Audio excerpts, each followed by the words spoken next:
பரந்தூர் விமான நிலையம் நீ என்ன பண்ணும்? நேராக வண்டி கிளப்பிட்டேன், நான் பரந்தூர் போகிறேன். ஒரு செய்தியாளர் சந்திப்பு நடத்தி பரந்தூர் விமான நிலையம் விரிவாக்கத்துக்காக தொடர்ந்து 1.5 ஆண்டுகளுக்கு மேலே விவசாயிகள் போகிறாங்க, அந்த விவசாயிகள் பக்கம் நான் கூட நிற்க போகிறேன் அப்படின்னு அறிவிச்சுட்டு பிரஸ்காரங்கிட்ட சொல்லிட்டு நீ பாட்டுக்கு மயிறு காரை எடுத்துகிட்டு போனேன்னா காவல்துறை அங்கே மடக்குவான்.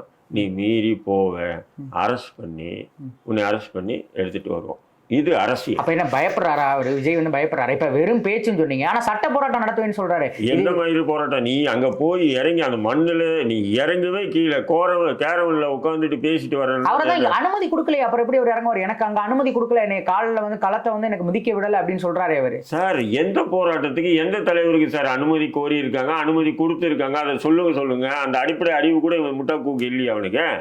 அப்ப உடச்சி இவர் போயிருக்கணும்ன்றீங்க நீங்க. நேர போங்க. அப்ப என்ன விஜய்க்கு தெம்பு திராணி இல்லைன்னு சொல்றீங்களா நீங்க? இவ்வளவு பெரிய கட்சி வச்சு நடத்துறாரு. உனக்கு ஒரு மணி நேரம் 2 மணி நேரம் அந்த போலீஸ் வேன்ல உட்கார்றது கூட உன்னால முடியாது. கேரமல்ல 5 நட்சத்திர வசதி உள்ள 5 நட்சத்திர ஹோட்டல்ல இருக்கக்கூடிய வசதி, ரூம் வசதி இருக்கு பார்த்து, அந்த அளவுக்கு வசதி உள்ள ஒரு கேரமல்ல தான் நீ போயிருக்க. புரியுதுங்களா? உன்னால அந்த கேரவனை விட்டு நீ இறங்கி போயிருந்தேன்னு சொன்னா, அந்த பரந்தூர் அந்த மக்களுக்கு நான் பார்த்து தான் போவேன்னு சொல்லி போயிருந்தேன்னு சொன்னா, அப்போ போலீஸ் தடுக்கும், போலீஸ் கைது பண்ணும். அதுதான் ஒரு போராட்டம்.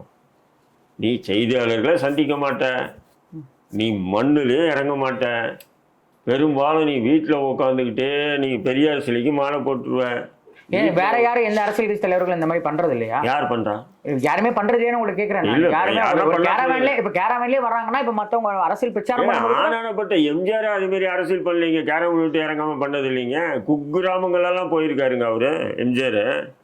ஜெயலலிதா எடுத்துங்க. அப்ப அரசியலோட அடிப்படையே விஜய்க்கு தெரியலன்றீங்க? தெரியும். அப்படி ஒரு பிம்பத்தை உருவாக்குறாங்க. இவர் சாதாரணமான ஆள் இல்லை, வானத்திலிருந்து குதிச்ச ஒரு தேவதூதர் இவரு, இவருக்கு நாங்க மகுடம் சுட்ட போறோம் அப்படின்னு ஒரு கூட்டம் அவரை சுத்தி அலையுது. இப்படி இருந்தாருன்னா அப்ப சரி, இப்ப இறங்கல, நாளைக்கு தேர்தல் நேரத்தில் பிரச்சாரத்துக்கு போய் தானே ஆகணும். 234 தொகுதிக்கு போகணுமா இல்லையா? நீ வந்து வீட்டில இருந்து பேசிட்டு வீடியோ வந்து சோசியல் மீடியாவில் விட்டா அதை பார்த்து உனக்கு ஓட்டு போட்டுருவாங்களா? என்னங்க இது?